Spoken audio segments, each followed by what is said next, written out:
Hey amigos, ¿cómo están? Qué gusto saludarles y pues quiero compartirte ya de lleno esta segunda parte de la serie Sígueme. De verdad agradezco que nos sigas a través de este medio, ya sea por YouTube, por Spotify o nuestras redes sociales. Te animo siempre a compartir, a suscribirte y a ayudarnos a que esto pueda llegar a más personas. Como te decía, la segunda parte, segundo tema de la serie Sígueme, tiene por título Una real diferencia. Recuerda que esta serie tiene que ver con el discipulado. La semana pasada hablamos acerca de esta gran invitación que Jesús nos hace, una invitación a seguirlo a Él. Lo decía, no a una religión, no a un sistema, sino a una persona. Y esto es muy importante porque hay personas que creen que la vida cristiana es cambiarte de religión, es salir de una religión para irte a otra religión, pero eso es una mentira. Es salirte de una religión para seguir a una persona y establecer una relación. Por eso es que Jesús decía, sígueme, como de alguna manera invitándote a seguirlo a Él personalmente. Pero hoy voy a hablar de una real diferencia. El texto clave, ¿sabes? 28, 18 al 20, la gran comisión. Jesús dijo, vayan y hagan discípulos por todas las naciones, bautizándolos en el nombre del Padre, del Hijo y del Espíritu Santo. Enseñen a estos nuevos discípulos a obedecer todos los mandatos que les he dado y tengan por seguro esto, que estoy con ustedes por siempre, dice, hasta el fin de los tiempos. Y se dice que en tu vida, a lo largo de tu vida, te rodearás de diferentes tipos de personas. Estas te ayudarán a cumplir tus objetivos o serán determinantes para fracasar en tus propósitos. Es muy importante de quién te rodeas. Personas empresarias, deportistas, personas que quieren lograr un alto desempeño en su rama, tienen que rodearse de personas que les ayuden a poder cumplir esos objetivos. Entonces Jesús se rodeó de diferentes tipos de personas y obviamente estas personas ayudaron a cumplir los objetivos de Jesús. Y este tema prácticamente se basa en qué tipo de personas rodearon a Jesús, porque existe una real diferencia. Y es el tema, una real diferencia entre aquellos que seguían a Jesús, aquellos que rodeaban a Jesús y aquellos que verdaderamente fueron sus discípulos. Yo encuentro 5 tipos de personas que rodearon a Jesús. La primera de ellas fueron las multitudes o simpatizantes. Lucas 6:17 dice que cuando descendieron del monte, los discípulos se quedaron con Jesús en un amplio lugar llano, rodeados de muchos seguidores y de las multitudes. Ahora, las multitudes que seguían a Jesús, o estos simpatizantes a los que me refiero, no eran 10, 15, 20, no eran miles de personas que se aglomeraban para seguirlo de alguna manera, no en el sentido del discípulo, sino en el sentido de andar tras de él, observándolo, escuchándolo, viendo sus milagros, viendo cómo actuaba, y ellos simpatizaban con Jesús. Es decir, a ellos les agradaba de alguna manera lo que Jesús estaba haciendo. Estas multitudes y estos simpatizantes se beneficiaban de lo que Jesús hacía. Algunos fueron alimentados, otros fueron animados, quizá fueron enseñados, fueron instruidos, y ellos vieron de cerca pues muchos de los milagros que Jesús hizo. Y obviamente me imagino que quizá eso les llamaba demasiado la atención. ¿A quién no le llamaría la atención ver a un cojo caminar, a un ciego ver, a una mujer que tiene un flujo de sangre de repente tener sanidad? Obviamente todo eso era atractivo. ¿A quién no le llamaría la atención escuchar las enseñanzas de Jesús, el Sermón del Monte? No hay enseñanza tan llena de sabiduría como el Sermón del Monte. ¿A quién no le agradaría ver a ese hombre que tenía personalidad, que tenía carácter? Seguramente era atractivo y además lo rodeaban muchas personas y todavía se decía ser el Hijo de Dios, el Mesías. Entonces obviamente multitudes lo seguían. Pero ¿qué pasaba con estas multitudes? Estas multitudes no eran discípulos. Estas multitudes no tenían un compromiso con Jesús ni con su causa. Estos se beneficiaban por un momento. Se acercaban a Jesús a ver qué podían sacar, pero no existía ningún compromiso. ¿Y cómo lo vemos? Porque en la entrada triunfal de Jesús por Jerusalén, estas mismas multitudes recibieron a Jesús con fiesta, gritando: Hosana, Hosana, sálvanos, sálvanos. Pero días después, estas multitudes fueron persuadidas por los líderes religiosos para gritar: crucifiquen a Jesús. Poncio Pilato saca a Barrabás y dice: ¿a quién quieren que libere? ¿A Barrabás, este es un asesino, o a Jesús, rey de los judíos? Y la gente persuadida, las multitudes persuadidas, gritaron: crucifiquen a Jesús crucifiquen, liberen a Barrabás. Y esto nos enseña que las multitudes solo seguían a Jesús de una forma convenenciera, para ver qué obtenían, para ver qué podían sacar de él, para beneficiarse de andar cerca de él, pero no tenían ningún compromiso. Ni siquiera sabían realmente quién era Jesús. Es más, ellos eran fácil de persuadir. Y cuando tú y yo nos parecemos a este tipo de multitudes o a este tipo de simpatizantes, cuando nos acercamos a Jesús solo porque de alguna manera vemos lo que hace y como que nos simpatiza, como que nos cae bien, como que nos gusta lo que hace, pero no tenemos un compromiso, ni siquiera tenemos una revelación, somos fáciles de persuadir por cualquier persona. Llega una persona y te dice: ¿sabes qué? Ahí donde tú estás no está bien, bla, bla, bla. Te persuaden, te desvían y te pierdes totalmente. Así son las multitudes. El segundo grupo de personas que seguía a Jesús eran personas enfermas o con alguna necesidad. Por ejemplo, Lucas 4, a partir del 38 al 41, habla cuando Jesús va a casa de Simón y encuentra a la suegra de este enferma. Jesús dice la Biblia que reprende la fiebre y la mujer se levantó y de inmediato se puso ahí a preparar comida. Pero dice en el verso 40: esa tarde, al ponerse el sol, la gente de toda la aldea llevó ante Jesús a sus parientes enfermos. Cualquiera que fuera la enfermedad, el toque de su mano los sanaba a todos. Muchos estaban poseídos por demonios, los cuales salieron a su orden gritando: eres el Hijo de Dios. Pero como ellos sabían que él era el Mesías, los reprendió y no los dejó hablar. Este segundo grupo de personas que rodeaba a Jesús eran personas que tenían alguna enfermedad, alguna necesidad muy en específica, como estos endemoniados, y así hubo muchas personas. Como lo decía al principio, hubo la mujer esta del flujo de sangre que se acercó a Jesús para tocar su manto, un ciego que gritaba desde la calle, desde la banqueta: Jesús, Hijo de David, ten misericordia de mí. Hubo un paralítico que bajaron en medio de una casa. Jesús tuvo muchos encuentros con personas de este grupo, enfermas, con una necesidad muy en específica, personas que se acercaban porque algo habían oído, porque algo habían visto y de alguna manera sabían que Jesús podía resolverles el problema, la enfermedad o aquello que necesitaran. Se acercaban a él, obtenían lo que ellos querían y se iban y no volvieron a aparecer jamás. No sé si algunos de los que te menciono llegaron a ser discípulos, la verdad lo dudo, porque Jesús en Lucas 17 habla acerca de 10 leprosos a los que él sanó. Y me encanta porque en el verso 13 de Lucas 17 ellos gritan: Jesús, Maestro, ten compasión de nosotros. ¿Y por qué maestro? ¿Por qué maestro? O sea, ellos no querían ser discípulos. ¿Por qué decirle maestro si ellos no querían ser discípulos? Ellos obviamente estaban utilizando ahí quizá la manipulación, el engaño. No es que Jesús fuera engañado por su palabra, obviamente, pero ellos querían como que utilizar esa palanca para que Jesús los volteara a ver y tuviera compasión de ellos. Jesús tuvo compasión porque Él tiene compasión por todos, no por la palabra que ellos usaron, pero ellos querían utilizar esto para obtener un beneficio. Eran 10. Jesús les dice: vayan y preséntense delante de los sacerdotes. Mientras ellos iban, la lepra cayó de su cuerpo, quedaron todos sanados y uno regresó.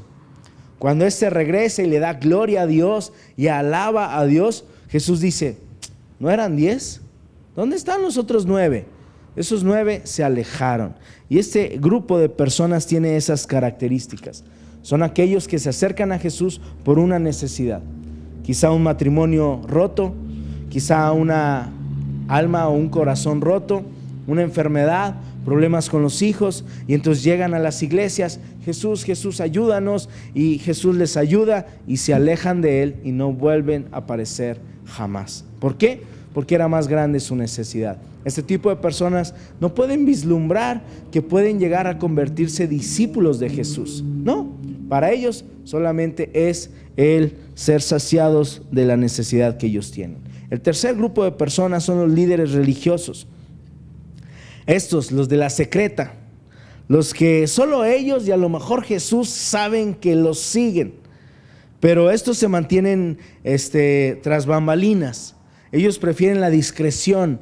Ellos no son de los que confiesan abiertamente su fe. Ellos son de los que se esconden, de los que no les gusta que les llamen cristianos, de los que en sus trabajos hacen oraciones discretas, de los que no tienen una Biblia física, sino siempre cargan una Biblia en su celular, en los que en las iglesias se mantienen lo más atrás posible. La idea es pasar desapercibidos. La idea es que solo Jesús sepa que ellos les están siguiendo a Él. Y así se acercaron varios a Jesús. Nicodemo fue uno de ellos. Nicodemo, líder religioso, de noche se acerca a Jesús. Esto viene en Juan capítulo 3. ¿Por qué de noche? Porque para este tipo de personas el estatus social es más importante. O como Nicodemo, el estatus religioso. ¿Qué van a decir? Me estoy acercando al que se junta con pecadores y prostitutas. ¿Cómo puede ser posible? Yo soy Nicodemo, soy el líder religioso de cierta sinagoga. No, tengo que hacerlo a escondidas.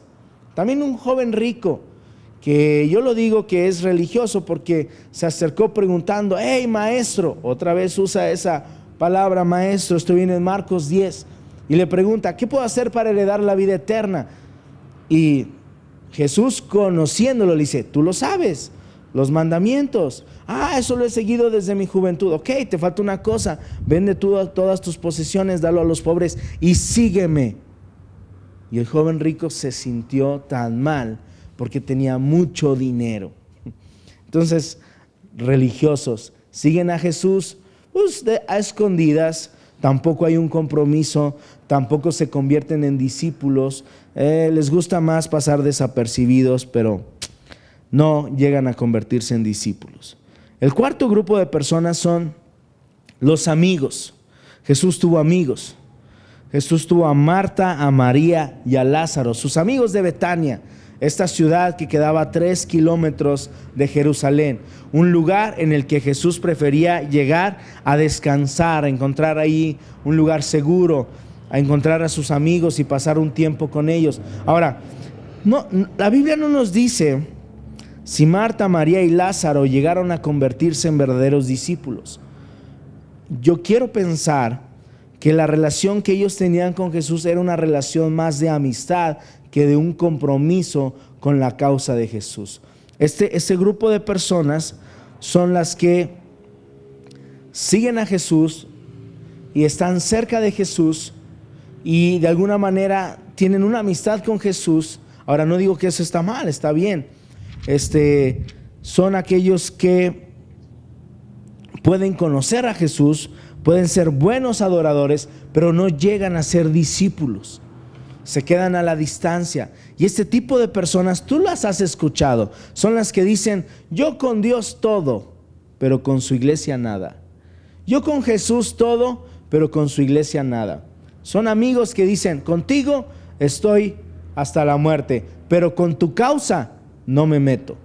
Y sabes, el discípulo está comprometido no solo con la persona, sino con la causa. Y esa es una real diferencia. Y así pasó al último grupo de personas que siguieron a Jesús, los verdaderos discípulos. Ellos sí fueron personas cercanas a Jesús, no de un momento, sino de 3 años completos estuvieron siguiéndole día y noche, aprendiendo de Él, conociéndole, admirándole y dándose cuenta que Él era el Hijo de Dios. ¿Cuáles son las características que tiene un discípulo que hacen la real diferencia de los otros grupos que ya te hablé, de los otros 4? Un discípulo reconoce perfectamente quién es Jesús por la revelación que el Padre les da. ¿Dónde encontramos esto? Mateo 16, del 13 al 17. Jesús pregunta a sus discípulos: ¿quién dice la gente que soy? Y contestan, pues unos dicen que eres Juan Bautista, otros dicen que eres Elías, otros dicen que eres Jeremías o alguno de los profetas. Y Jesús dice: ok, y ustedes mis discípulos, ¿quién dicen que soy yo? Pedro contesta: tú eres el Cristo, el Hijo del Dios viviente. Y Jesús dice: bienaventurado eres, Simón, hijo de Jonás, porque no te lo reveló ningún mortal, sino mi Padre que está en los cielos. Es decir, un discípulo reconoce a Jesús no por lo que ve o lo que oye, sino por una revelación que viene de Dios. Y eso es lo que te hace seguir a Jesús y no seguir a alguien más, y no confundirte, y no dejarte de persuadir cuando alguien te quiere convencer a hacer lo contrario. Un discípulo ama y obedece la palabra. Jesús dijo en Juan 15: si ustedes permanecen en mí y mis palabras en ustedes, pueden pedir lo que quieran y les será concedido. El discípulo sabe que va a la palabra no solo por un conocimiento, un aprendizaje, un hábito de lectura diario. El discípulo va a la palabra porque ahí está la voluntad de Dios para su vida. El discípulo no anda preguntando: ay, ¿qué tendrá Dios para mí? Pastor, dígame qué Dios quiere que yo haga. No, el discípulo va y hace lo que la palabra ya le está diciendo que tiene que hacer. Ese es el verdadero discípulo. Otra más: el discípulo practica la oración. Lucas 11, verso 1. Jesús estaba orando y uno de sus discípulos le dice: Señor, enséñanos a orar. Ahora, ¿por qué los otros grupos no pedían esto? Porque el simpatizante tiene la creencia: ¿por qué voy a aprender a orar? Para eso está Jesús. El enfermo tiene la creencia: no es necesario aprender, para eso está Jesús. Pero el discípulo sabe que la oración es la herramienta o es el arma más poderosa que tiene a su mano. Porque veía a Jesús que esa comunión que él tenía con el Padre era el verdadero poder que tenía para hacer todo lo que hacía. El discípulo sabe que la oración es importante. ¿Qué más? El discípulo produce buenos frutos. Juan 15, el 8 dijo: cuando producen mucho fruto, demuestran que son mis verdaderos discípulos. Esto significa que el discípulo es como ese árbol que describe el Salmo 1. Un árbol junto a orilla del río, donde sus hojas no caen, no se marchitan, donde siempre está dando fruto y que prospera en todo lo que hace. Ese es el discípulo. Otra característica es que practican un amor incondicional. Jesús dijo: el amor que tengan unos por otros será la prueba ante el mundo que son mis discípulos. También otra característica: el discípulo muere a sí mismo. Es una persona que ha dejado a un lado sus pensamientos, sus creencias, sus deseos para darle lugar a Cristo y solo a Cristo y a su voluntad. Ese es el verdadero discípulo. Y por último, o no es cierto, me faltan 2. El discípulo puede tropezar, pero se vuelve a levantar. Porque el discípulo no es perfecto. El discípulo entiende que no es perfecto y que el perfecto es Jesús. Pero el discípulo cae y se levanta y sigue y va al encuentro, regresa a la cita. Pedro falló 3 veces, pero regresó a la cita. El discípulo cae, pero se vuelve a levantar. Como dice Proverbios: el justo caerá 7 veces, pero las mismas 7 se levantará. Y por último, el discípulo hace discípulos, forma discípulos. Esto quiere decir que el que es discípulo entiende que no hay encuentros casuales, que cada encuentro es una oportunidad para enseñar. ¿Y sabes qué? La mejor herramienta que tenemos como discípulos de Jesús es nuestra enseñanza. Y yo quiero animarte a que si eres un discípulo de Jesús y estás considerando serlo, Aprovecha esta herramienta, enseña conforme a la palabra. Toda situación es una oportunidad para enseñar. Hazlo, es la mejor manera de hacer crecer a las personas, de ayudarlas a cumplir sus propósitos, de presentarles al Maestro y entonces se pongan en una misma línea para seguir todos a nuestro Señor Jesucristo y convertirnos en verdaderos discípulos de Jesús. Así que yo te animo mucho. Toma en cuenta lo que acabamos de compartir y cualquier cosa estamos para servirte. Deseo que haya sido de bendición este mensaje y te esperamos este domingo para que escuches la parte final en vivo aquí en nuestras reuniones. Dios te bendiga.